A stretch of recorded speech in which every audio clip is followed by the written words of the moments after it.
Perfect. Oh, not perfect yet. So 400 is what we are getting, but at least we're not having the 404 again. It means that we've passed through this. So here we expected 201, but we're getting 400. What does 400 mean?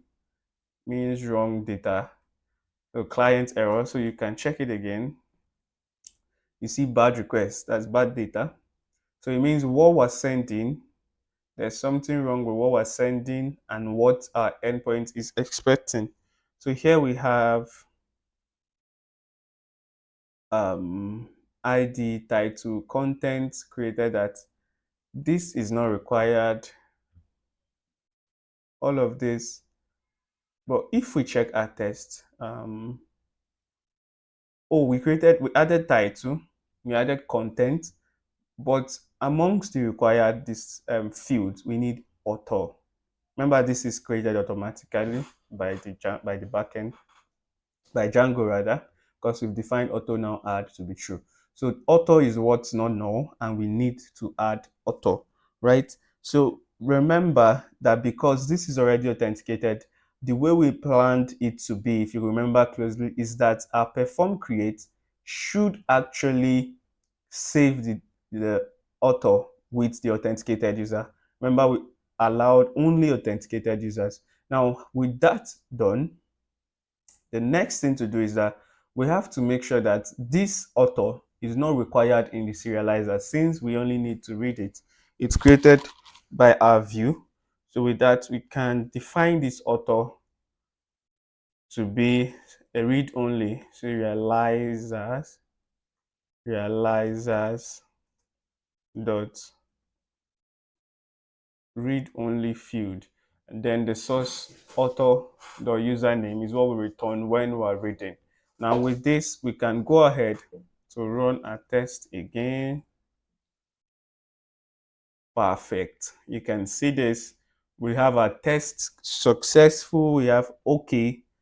Then run to test in 0.020 seconds. It means that our model works very well and our test works very well with the API endpoint. So this is how to run your test. And in the wild, most companies require you run tests compulsorily on your endpoint. So that's it for your test. So that's how to actually run your test. Right. So finally, we're going to look at production configuration. Just remember, we're getting to the end of this course. It's necessary we look at some important things to take note of when you're pushing to production. Now, the very important thing we have to note is that when we are working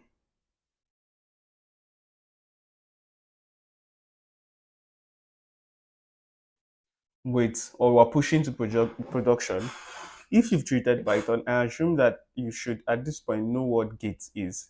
So Git is actually a version control system. It's used for versioning and pushing it for collaboration or for deployment, right? So now Git, let's initialize Git on this repo. So we have Git initialized, right? So however,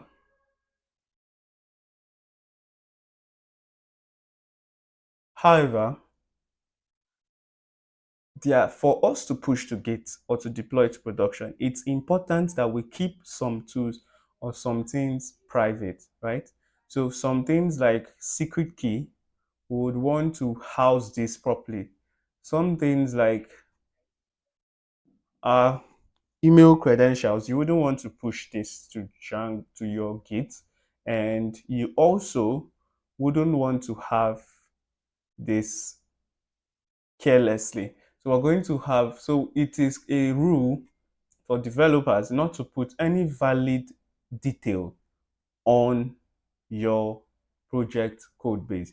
So because of this, we usually create what we call a file we call .env, right?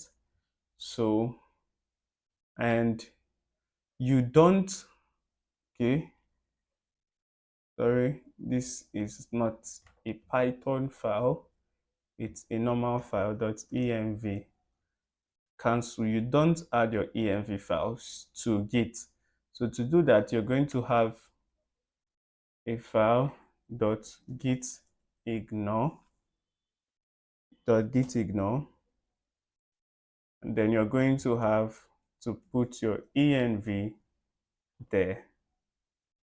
Right, so in your env, you're going to have stored in it most of these valid credentials.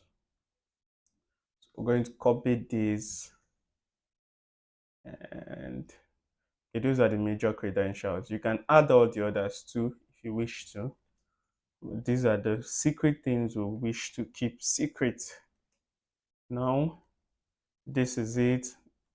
You, on your env file, you have equal to just that, and then you plug in those details. Then you plug in those details. So let's get back to our settings file and get those details.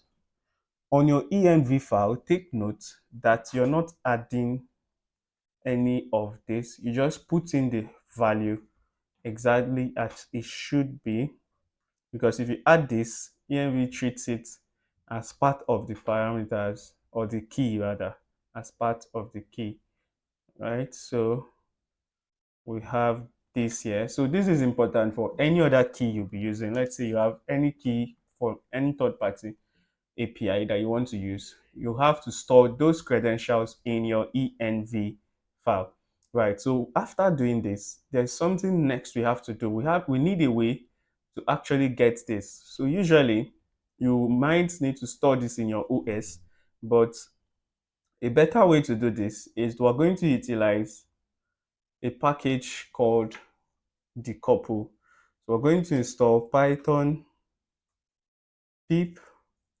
install python decouple. So you install it. After installing it, you go ahead to import config.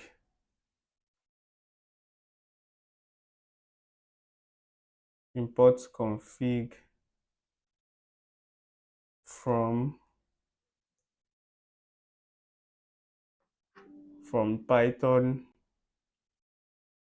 because we're going to be utilizing, for instance, to achieve what we want to achieve, you come here, you put config, and then the name of what you have, the name of what you have in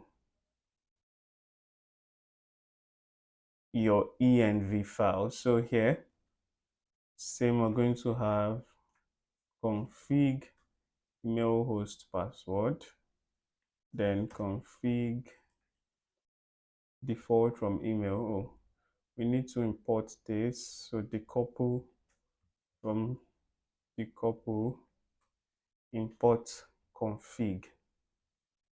So let's run this and try to print out something. So let's try to print out email host password. Let's see if it's actually getting our environmental variables.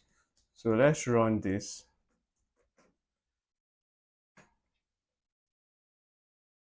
Python manage.py run server.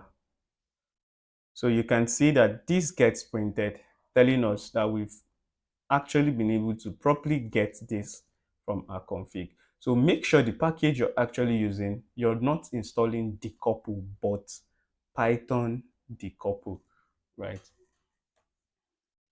So we have that correctly. So this helps us. We can also store our key, like you see the warning we have here. You can also store your key. So we take this out, secure, sorry, config, secret key. Then we put this on our env file.